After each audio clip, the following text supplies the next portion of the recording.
Bakat analitik ini cocok banget dia untuk mengambil perkuliahan yang dominan menggunakan proses analitik atau menganalisis.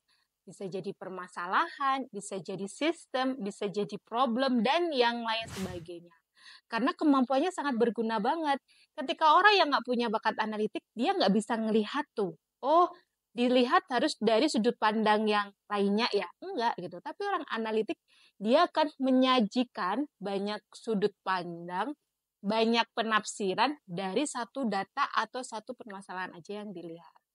Kira-kira jurusan apa aja nih yang aktivitasnya seperti tadi? Contoh, ada teknik informatika yang dia harus menganalisis sistem.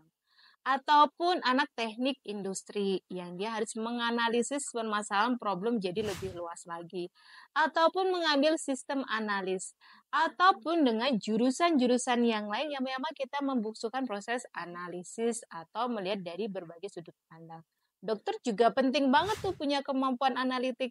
Tapi ternyata bakat ini tidak bisa berdiri satu untuk menentukan kita pasnya kuliah di apa. Karena perlu dikombinasikan melihat bakat-bakat kuat yang lainnya. Itu terkait kelebihannya. Ketika kita bisa talent mapping, kita akan mengurangi kesalahan dalam memilih jurusan.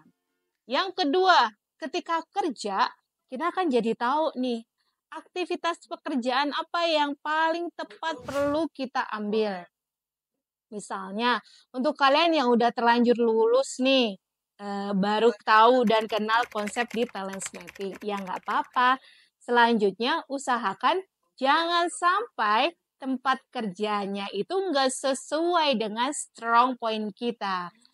Yang ketiga, talent mapping ini juga sangat berfungsi ketika kalian pengen berbisnis atau pengen melanjutkan bisnis.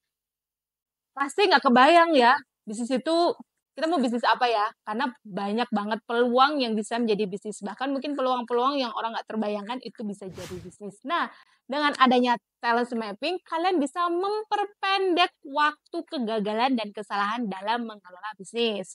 Karena kalian langsung tahu, oh ternyata kalau semisalnya nih aku berbisnis berdasarkan talent mapping, oh aku harus memperlakukan orang begini ya dan begini. Dengan begitu, sebagai seorang business owner atau pemimpin tertinggi di bisnis, kalian akan jauh lebih bijaksana lagi. Ketika melihat tim atau orang lain yang nggak sesuai bakatnya dengan kalian, kalian nggak terlalu memaksakan, nggak menindas, nggak menekan, nggak dan tidak menyalahkan. Bermanfaat banget kan? Manfaatnya sangat luar biasa nih, karena talent mapping bisa membantu kita tahu senjata apa sih sebenarnya yang diberikan ke kita untuk bisa menjalankan aktivitas lebih maksimal lagi. Kalau misalnya udah tes talent mapping dan ternyata aktivitas harian kalian ini nggak sesuai nih, jomplang banget lah.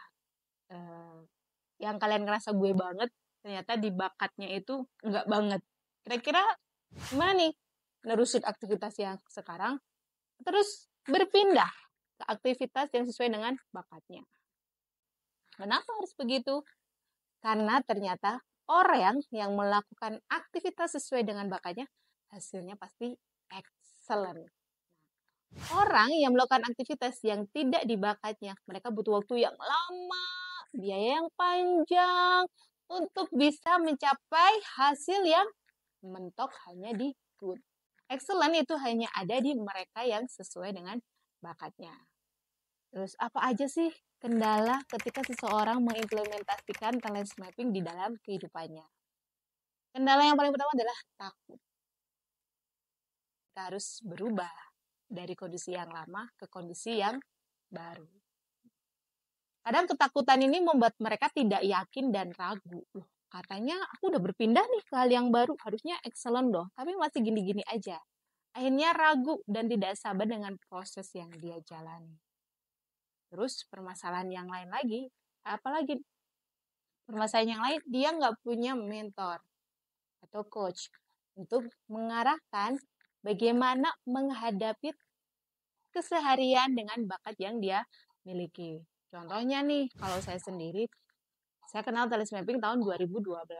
Jadi kalau sampai sekarang bisa dihitung sekitar 11-12 tahun ya.